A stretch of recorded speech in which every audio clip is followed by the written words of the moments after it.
மாதம் ஒரு தலைப்பு, தினம் ஒரு பயிற்றுனர் என்ற வகையில் இந்த மாத தலைப்பு நுகர்வோர் உரிமைகள். இன்றைய பயிற்றுனர் ஜேசிஐசிஎஃப் வி ராமசாமி சார் அவர்கள். ஜேசி இந்தியா நேஷனல் ட்ரெய்னர், பார்மசிட்டிக்கல் துறையில் நிறைய அனுபவசாலி. அவர் பணியை செம்மையாக செய்தவர், நிறைய அனுபவங்கள் கொண்டவர். அதையும் தாண்டி பயிற்சி துறையில் பல அனுபவங்கள் பெற்றவர். பல தளங்களில் அவரது பங்களிப்பை கொடுத்து கொண்டிருப்பவர். நேரடியாகவும் ஆன்லைனும் இரண்டிலும். நிக்கல் ஃபவுண்டேஷனில் ஹெட் கோச் ஆவார். குழந்தைகளுக்கான பள்ளி, கல்லூரிகள், பல பயிற்சிகள் தொண்டு மனப்பான்மையோடு நிறைய செய்து கொண்டிருப்பவர். நம் நற்பலரி தளத்தில் பல தலைப்புகளில் அருமையான கருத்துக்களையும் நிறைய தகவல்களையும் சுவாரஸ்யமான விஷயங்களையும் அவருக்கே உரிய தனிப்பாணியில் திறம்பட வெளியிடும் திறமை உள்ளவர். என்னுடைய குரு திரு ராமசாமி அவர்களை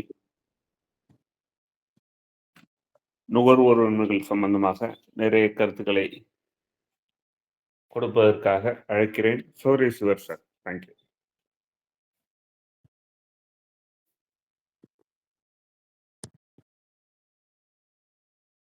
சார். நீங்க அன்மியூட் பண்ணிக்கலாம். அனைவருக்கும் உற்சாகமான காலை வணக்கம். இந்த தலைப்பில் நிறைய பேசிகிட்டே இருந்திருப்பீங்க. நம்ம பேசுகிறது நேற்றுக்கு இவர் சொன்ன மாதிரி, ஹீலர் வெங்கட்ராமன் சார் சொன்ன மாதிரி சிலது ரெப்புடேஷனாக இருக்கும். பட் இருந்தாலும் அது நம்ம பயன்படுத்துகிற வரைக்கும் அது புதுசாக தான் நம்ம பார்க்கணும். ஸோ அந்த வகையில் தான் இன்றைக்கி நம்ம சில விஷயங்களை பார்க்க போகிறோம்.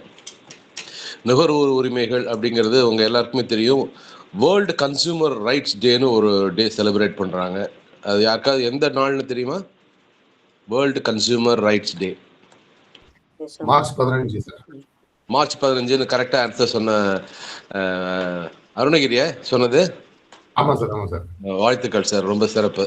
ஸோ வேர்ல்டு கன்சியூமர் ரைட்ஸ் டேன்னு செலிப்ரேட் பண்ணுறாங்க. அது வந்து எல்லாருக்குமே அவேர்னஸ் நிறைய வரணுங்க. ஒன்றும் இல்லை, ஒரு பொருளை வாங்குறோன்னா அந்த பொருளை வாங்குறச்சே என்ன சொல்கிறாங்கன்னா, மேனுஃபேக்சரிங் அந்த எக்ஸ்பைரி டேட் எல்லாம் பார்த்து வாங்கணும் அப்படிங்கிறத சொல்கிறாங்க. நாங்கள் ஃபார்மா இண்டஸ்ட்ரீஸில் இருக்கிறச்சே எங்களுக்கு வந்து இந்த ப்ராப்ளம் நிறைய வரும். எல்லா பொருட்களும் எல்லா சமயத்திலும் விற்காது. அப்போ என்ன ஆகும்னா, அந்த 6 months முன்னாடி எக்ஸ்பைரியாக இருக்கக்கூடிய மெடிசன்ஸை கம்பெனி வந்து ஸ்டாக்கிஸ்ட், கடைக்காரங்க வந்து ஸ்டாக்கிஸ்ட்டு கொடுக்கணும், ஸ்டாக்கிஸ்ட்டு வந்து கம்பெனிக்கு அனுப்பணும். இதெல்லாம் கிரெடிட் நோட்லாம் போட்டு அனுப்பணும். ஸோ கூடிய வரைக்கும் இது வந்து கம்பெனிக்கு வந்து ஒரு ஓவர் பீரியட் ஆஃப் டைம் இது வந்து ஒரு லாஸாக வரும். அதனால் கூடிய வரைக்கும் என்ன பண்ணுவாங்கன்னா, அதை எப்படியாவது விற்கிறதுக்கு தான் சொல்லுவாங்க. ரொம்ப நாளைக்கு முன்னாடி நடந்த ஒரு நிகழ்ச்சி, வேலூர் பக்கத்தில் போலி மருந்து கண்டுபிடிக்கிறோன்னு சொல்லி கண்டுபிடிச்சாங்க. அதில் என்ன பிரச்சனைன்னா, அந்த மருந்தில் இருந்த ஸ்டிக்கர்ஸை ரிமூவ் பண்ணிவிட்டு இவங்க வந்து தின்னரை வச்சு யூஸ் பண்ணி அதை ஏதோ கொஞ்சம் கோல்மால் பண்ணாங்க. அது வந்து ஒரு பெரிய இஷ்யூவாக வந்தது. உங்கள் எல்லாருக்குமே தெரியும், இப்போது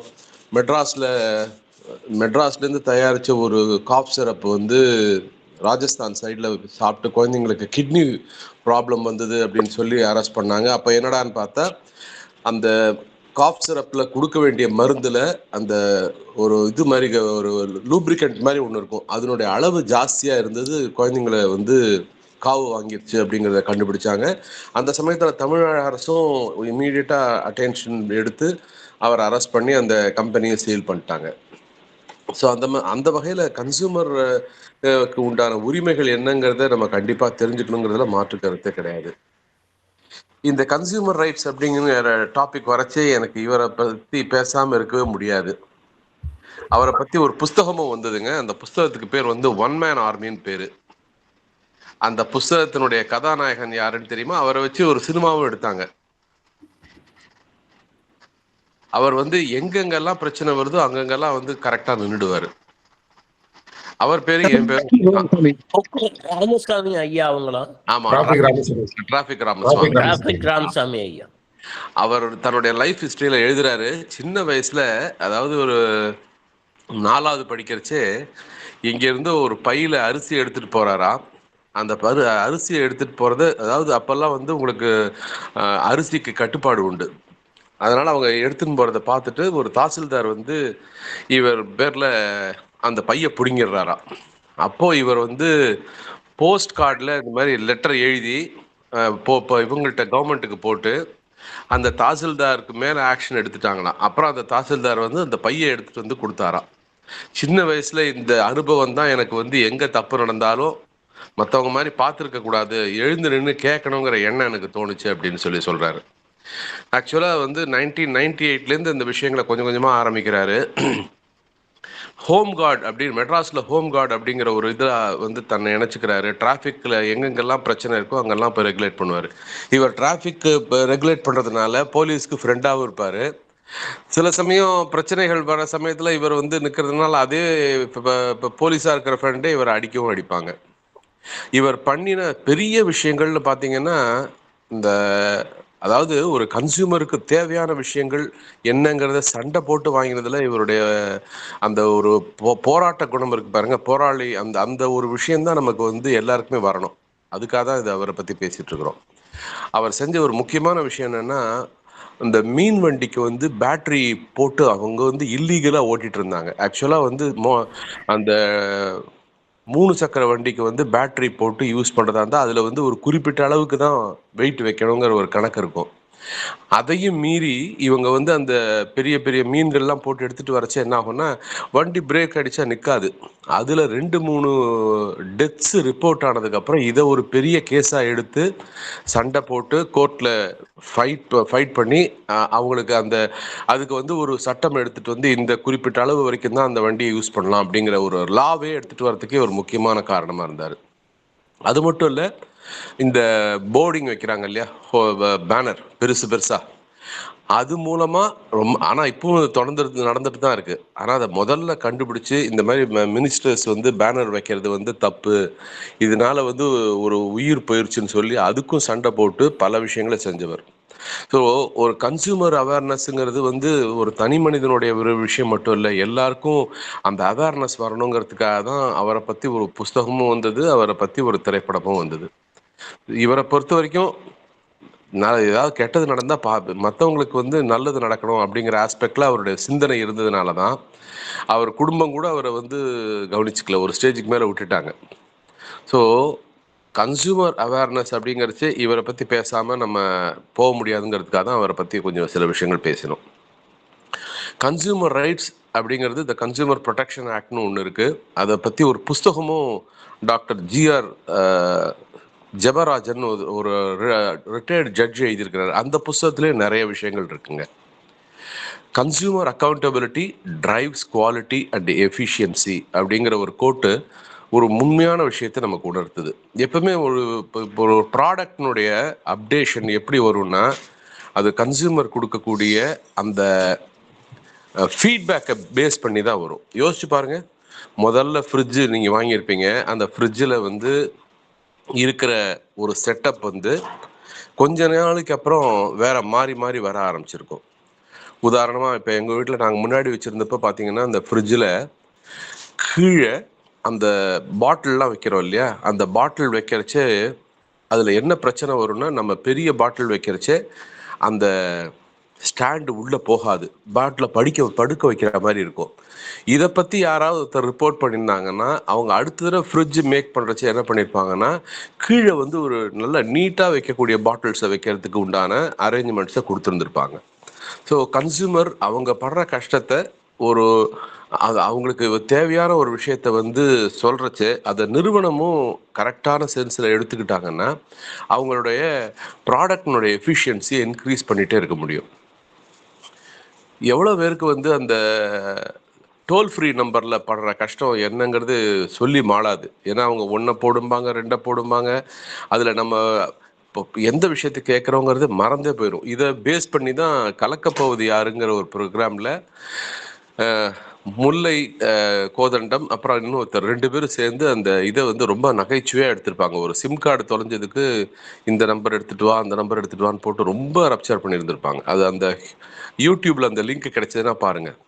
ஆனால் அவங்கள பொறுத்த வரைக்கும் அவங்கள ஈஸியாக ரீச் பண்ணுறதுக்குன்னு சில விஷயங்கள் வச்சுருப்பாங்க. அந்த இன்ஃபர்மேஷன் வந்து கன்சியூமருக்கு தெரியாமலே இருந்திருக்கும். அது வந்து ஒரு அந்த மாதிரி ஒரு டிரான்ஸ்பரன்சியோட எந்த விஷயம் செஞ்சாலும் தான் வெற்றி வருமே தவிர்த்து, அந்த டிரான்ஸ்பரன்சி இல்லைன்னா வெற்றிகள் வராதுங்கிறது நம்ம தெரிஞ்சுக்க வேண்டிய ஒரு முக்கியமான விஷயம்.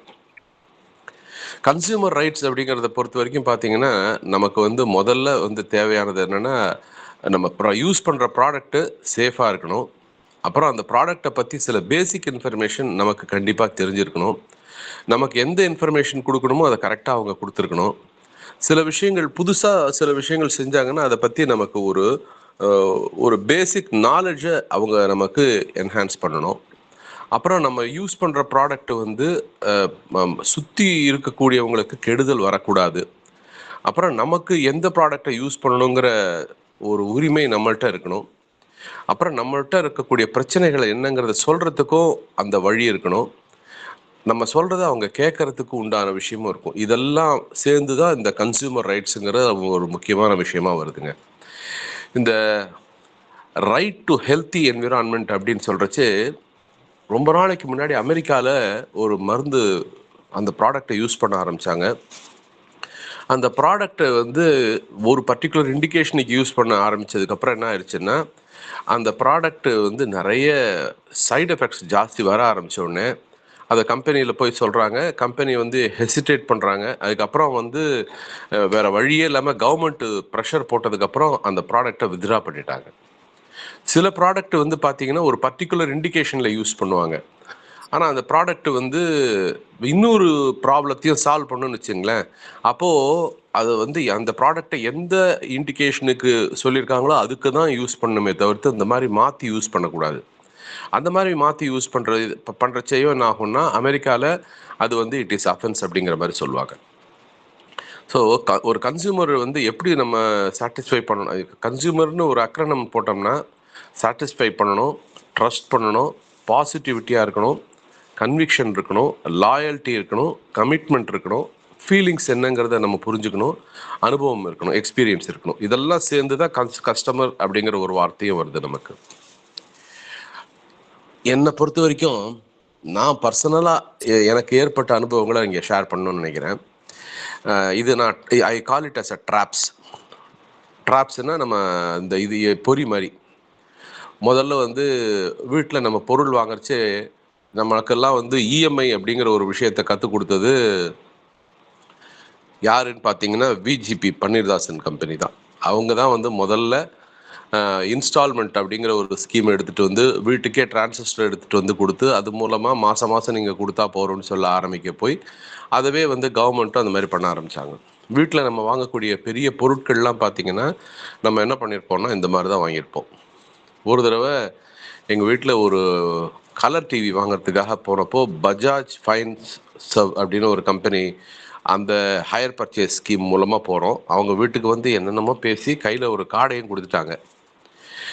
அந்த கார்டு என்னன்னு பார்த்தா அது வந்து கிரெடிட் கார்டு மாதிரியும் இல்லை, 2 கட்டானா இருந்தது. என் மிஸ்ஸஸ் கண்டிப்பாக சொன்னாங்க இந்த இதெல்லாம் யூஸ் பண்ண அவங்கள என்கரேஜ் பண்ணாதீங்கன்னாங்க. ஏதோ கார்டுன்னு சொல்லிட்டாங்களேன்னு சொல்லிட்டு வாங்கிட்டாங்க. அந்த வாங்கினதுக்கப்புறம் அந்த கார்டை யூஸ் பண்ணாமல் இருந்தால் கூட அதுக்கு சர்வீஸ் சார்ஜ் போட்டுகிட்டே இருந்தாங்க. அப்புறம் ஒரு ஸ்டேஜில் அந்த அவங்களுக்கு எப்படி ரீச் பண்ணுறதுனே தெரியல.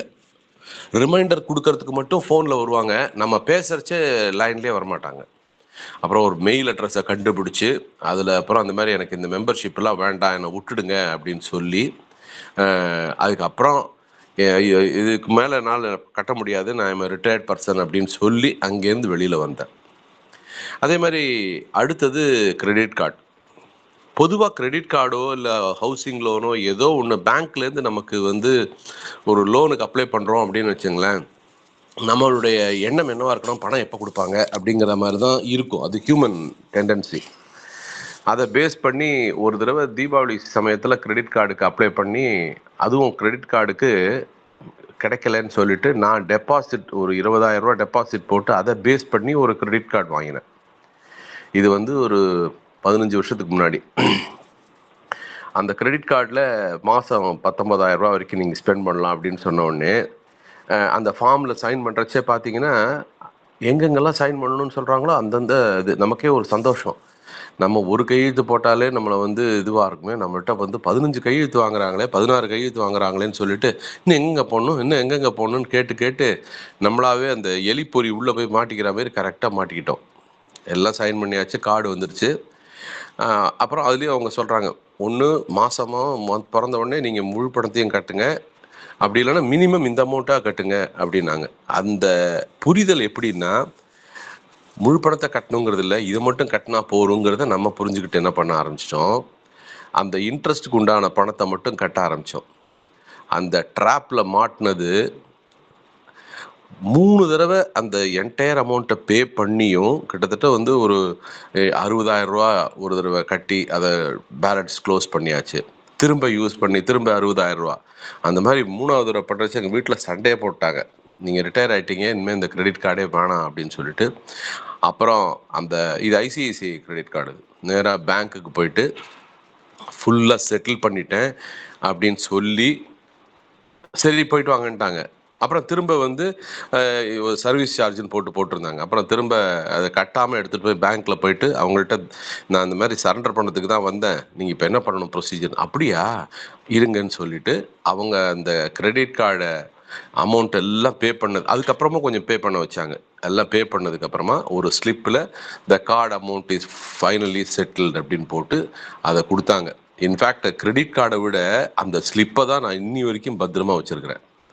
ஸோ அந்த பிரச்சனையிலேருந்து வெளியில் வந்தால் போருங்கிற மாதிரி ஆயிடுச்சு. காரணம் என்ன, அவங்க சொன்ன இன்ஸ்ட்ரக்ஷன்ஸை தெளிவாக சொல்லலை, அதையும் நம்ம சரியாக புரிஞ்சுக்கல. இப்போ ரீசெண்டாக ஒரு திரைப்படத்தில் பார்த்த ஒரு காட்சி என்னென்னா, ஒரு காலேஜ் அப்ளிகேஷன் ஃபார்ம் வாங்கறச்சு அவங்க என்ன பண்ணுறாங்க, 500 ரூபா அப்ளிகேஷன் ஃபார்ம் போடுறாங்க. அதை வந்து ரொம்ப சின்னதாக எழுதியிருக்கிறாங்க. அதே மாதிரி இந்த அப்ளிகேஷன் ஃபார்ம் நீங்கள் கண்டிப்பாக வாங்கணுங்கிற மாதிரி தான் போடுறாங்களே தவிர்த்து, இடம் கிடைக்கலன்னா அப்படின்னா இப்போ அந்த 500 ரூபா அப்ளிகேஷன் ஃபார்ம் அவங்களுக்கு தானே போகுது. அதை போய் வந்து ஒருத்தர் கேள்வி கேட்குற மாதிரி ஒரு திரைப்பட காட்சியை நான் பார்த்தேன். ஸோ நம்ம தயவு செஞ்சு தெரிஞ்சுக்க வேண்டிய முக்கியமான விஷயம், இந்த ட்ராப்லலாம் வந்து சைன் பண்ணுறதுக்கு முன்னாடி அந்த டாக்குமெண்ட்ஸை படித்து பார்த்துட்டு சைன் பண்ணுறது தான் ஒரு முக்கியமான விஷயமா பார்க்குறேன். அதே மாதிரி எல்ஐசி ஹெச்எஃப்எல்ல நான் என்னோட வீட்டுக்கு லோன் வாங்கினேன்.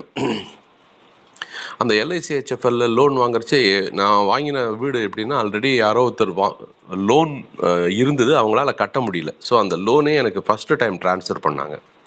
அந்த வேலூர் டிஸ்ட்ரிக்டில் அதான் ஃபஸ்ட்டு டைம் வந்து அந்த லோன் அமௌண்ட் அப்படியே எனக்கு ட்ரான்ஸ்ஃபர் பண்ணி அந்த ஒரு ப்ரொசீஜரை அவங்க ஆரம்பித்தாங்க. அதுலேயும் நிறைய சிக்னேச்சர்ஸ் கேட்டிருந்தாங்க, அதே மாதிரி பண்ணோம்.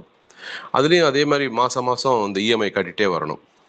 அதில் நடுவில் ஒரு ஆப்ஷன் இருந்தது, என்னென்னா ரேட் ஆஃப் இன்ட்ரெஸ்ட் குறைஞ்சப்போ எங்கள்கிட்ட ஒரு ஆப்ஷன் கேட்டாங்க, உங்களுக்கு வந்து நீங்கள் இஎம்ஐ குறைச்சிக்கிறீங்களா அப்படின்னு சொல்லிட்டு.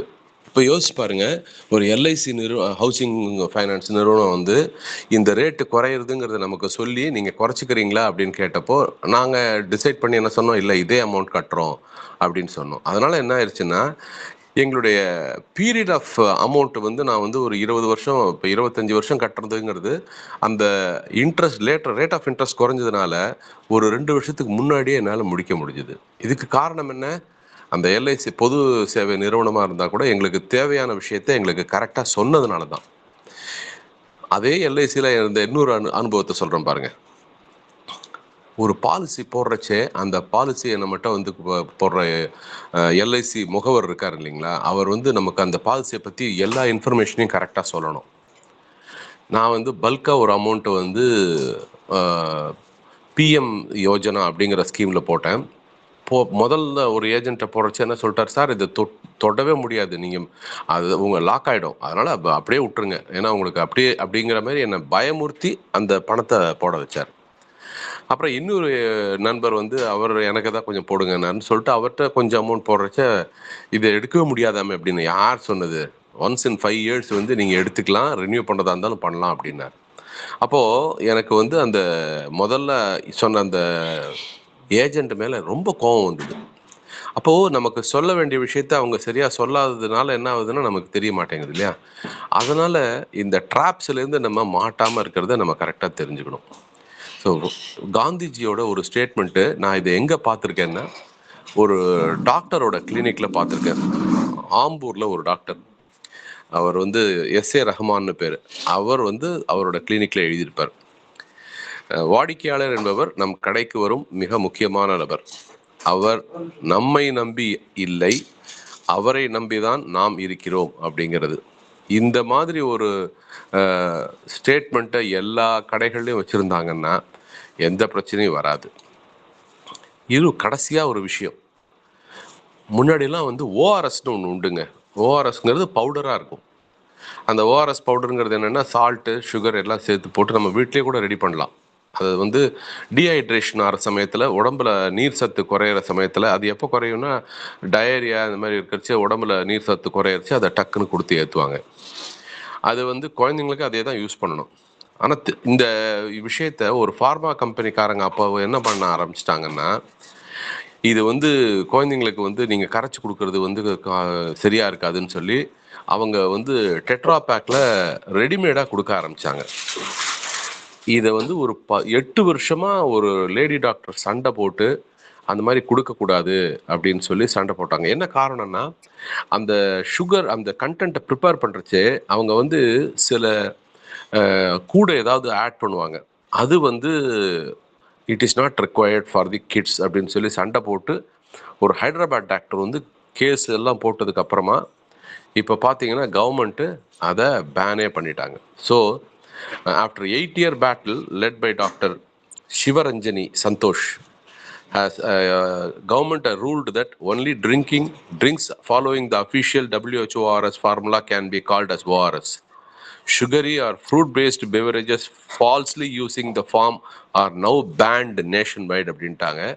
இப்போ நீங்கள் அந்த ஓஆர்எஸ் அப்படிங்கிறத ORSESLன்னு இருக்கும், அதை கடைகளில் பார்க்க முடியாது, கவர்மெண்ட் பேன் பண்ணிட்டாங்க. இதுவுமே வந்து ஒரு கன்சியூமர் அவேர்னஸ்க்கு ஒரு கிடைச்ச ஒரு பெரிய வெற்றியாக தான் நான் பார்க்குறேன். இந்த மாதிரி நிறைய சொல்லிகிட்டே போகலாம். லைஃப்பில் வந்து நம்ம ஒரு பொருளை வாங்கிறதுக்கு முன்னாடி அந்த பொருள் வந்து சம்டைம்ஸ் ஃபுட்டில் வந்து பார்த்தீங்கன்னா அதில் க்ரீன் சிம்பிள் இருக்கும், அப்புறம் வேற ஒரு சிம்பிள் இருக்கும். அந்த க்ரீன் சிம்பிள் அப்படிங்கிறது வெஜிடேரியன் அப்படிங்கிறது நமக்கு தெரிஞ்சிருக்கணும். இல்லை மருந்துலேயே பார்த்தீங்கன்னா கூட சில சமயம் வந்து அந்த 2 சிம்பிள் யூஸ் பண்ணியிருப்பாங்க. அனிமல் சம்மந்தப்பட்டது யூஸ் பண்ணாங்கன்னா ரெட் கலர் சிம்பிள் போடுவாங்க. வேறஸ் க்ரீன் சிம்பிள் போட்டாங்கன்னா அந்த மெட்டீரியல்ஸ் வந்து இட் இஸ் வெஜிடேரியன் அப்படிங்கிற ஆஸ்பெக்ட்லேயும் அவங்க சொல்லியிருப்பாங்க. ஸோ கன்சியூமர் அவேர்னஸ் அப்படிங்கிறது வந்து ஒரு பெரிய விஷயம்.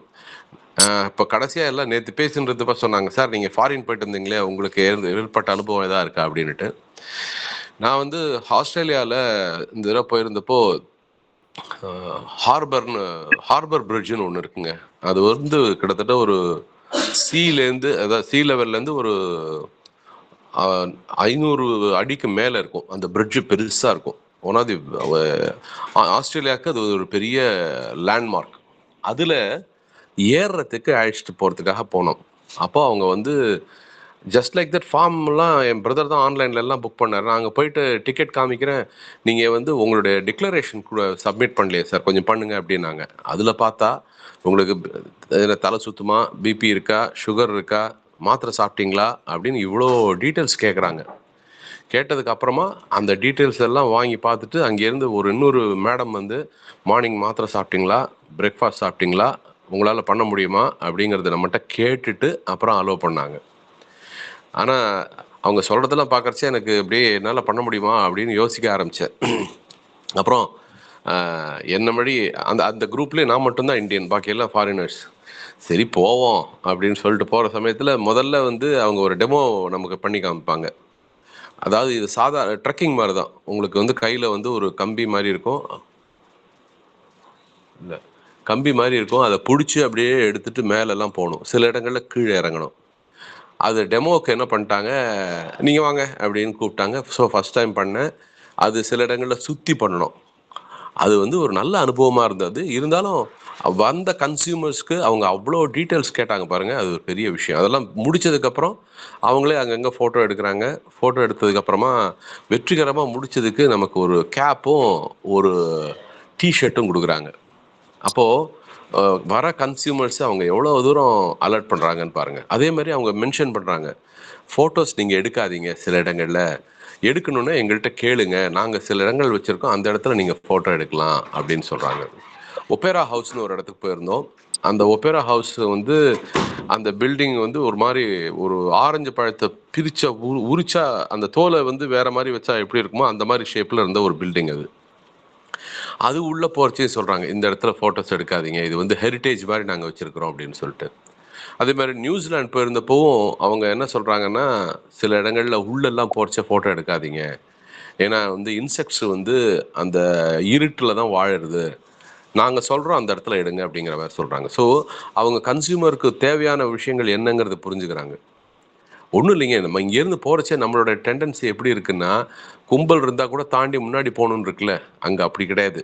அங்கே போனால் ஒருத்தர் பின்னாடி ஒருத்தர் தான் போகணும். அதே மாதிரி டிராஃபிக் நிற்கிறச்சே நமக்கு தான் இம்பார்ட்டன்ஸ் கொடுக்குறாங்க, நீங்கள் நடந்து போங்க, நாங்கள் அப்புறம் போகிறோம் அப்படிங்கிற மாதிரி சொல்கிறாங்க. ஸோ அந்த ஒரு கன்சியூமர் அவேர்னஸ், அடுத்தவங்களை நேசிக்கணுங்கிற எண்ணம் எப்போ வரும்னா, இவங்க இந்த நம்ம நாட்டுக்கு வந்திருக்காங்க, நம்ம செய்கிற செயல்கள் அவங்க நம்ம நாட்டை பற்றி நல்ல விதமாக நினைக்கணுங்கிற எண்ணம் மனசில் இருக்கணும் அப்படிங்கிற மாதிரி அவங்க செஞ்சதுனால தான் பல நல்ல மனிதர்களை என்னால் சந்திக்க முடிஞ்சுது. ஸோ அந்த வகையில் கன்சியூமர் அவேர்னஸ் அப்படிங்கிறது ஒரு முக்கியமான விஷயம். அதை வந்து நம்ம அடுத்த தடவை பொருள் வாங்குறச்ச அந்த எக்ஸ்பைரி டேட்டு பார்த்து வாங்குறது, அதுக்கப்புறம் அந்த பொருள் வந்து அதுலேயே என்னென்ன காம்பினேஷன்ஸ் போட்டிருக்காங்கங்கிறதையும் தெளிவாக தெரிஞ்சுக்கிட்டோன்னா ரொம்ப யூஸ்ஃபுல்லாக இருக்கும் அப்படிங்கிறது தான் நான் ஒரு முக்கியமான விஷயமா பார்க்குறேன். கடைசியாக ஒரே ஒரு விஷயம், ஆஸ்திரேலியாவில் ஒரு இடத்துக்கு சாப்பிட போயிருந்தோம், ஒரு இந்தியன் ரெஸ்டாரண்ட். அங்கே வந்து வெஜிடேரியன் நான் வெஜிடேரியன் ரெண்டும் இருந்தது. நான் வந்து ரொட்டி வாங்கிட்டேன், என்னோட கூட வந்தவங்க பிரியாணி வெஜிடபிள் பிரியாணின்னு சொன்னாங்க. அவங்க சர்வ் பண்ணுறச்சே பார்த்தா அது நான் வெஜிடேரியன் இருந்தது. என்னோட சிஸ்டர்ஸ் டாக்டர் வந்து ரொம்ப பொலைட்டாக ஹேண்டில் பண்ணாங்க. நான் வந்து வெஜிடேரியன் பிரியாணி கேட்டேன், தயவு செஞ்சு இதை எடுத்துகிட்டு போயிருங்கன்னு. சாரிங்க அப்படின்னு சொல்லிட்டு அவங்க எடுத்துகிட்டு போயிட்டு திரும்ப வச்சாங்க. கடைசியாக ஒரே ஒரு தகவல், இந்த ஃப்ளைட்டில் வரச்சே என்ன ஆச்சுன்னா, ஒருத்தர் வந்து டிக்கெட்டில் புக் பண்ணுறச்சே நீங்கள் ஆப்ஷன்ஸ் கொடுக்கலாம் ஃபுட்டு, அவர் வந்து சீ ஃபுட்டுன்னு கொடுத்துருந்தாரு. மலேசியன் ஏர்லைன்ஸில் 1ஆம் தேதி அன்னைக்கு வந்திருப்பார் போல் இருக்கு, அப்போவும் சீ ஃபுட்டு கொடுக்கல அவருக்கு, அதை அப்படியே வச்சுட்டே இருந்தார். இன்றைக்கும் அவருக்கு சீ ஃபுட் கொடுக்கலன்னு ரொம்ப பொங்கிட்டார் அவர். பொங்கி அப்புறம் அவங்க கேட்டவுடனே அவங்க சொல்லிட்டாங்க, எங்களோட இதில் வந்து சீ ஃபுட்டு நாங்கள் போட்டிருந்தோம், இதில் இல்லைங்க, நீங்கள் அதனால் நீங்கள் வந்து ரிப்போர்ட் பண்ணுறது பண்ணுங்க, உங்களுக்கு வேறு நீங்கள் சாப்பிடாம போனால் எங்களுக்கு கஷ்டமாக இருக்கும் அப்படின்னு சொல்லி அந்த இவர் கன்வின்ஸ் பண்ணி அதுக்கப்புறம் எக்ஸ்ட்ராவாக 2 ஸ்வீட்டை வாங்கி சாப்பிட்டதுக்கப்புறமா அவரை அடக்கினாங்க. ஸோ கஸ்டமரை வந்து எப்படி ஹேண்டில் பண்ணணுங்கிறதையும் நம்ம கண்டிப்பாக தெரிஞ்சுக்கணும். கன்சியூமர்ஸ் ஆர் தி காட்ஸ் அப்படிங்கிறதுல மாற்று கருத்து கிடையாது. So thank you very much for the nice information opportunity. I am handing over the floor back to chairman. Thank you.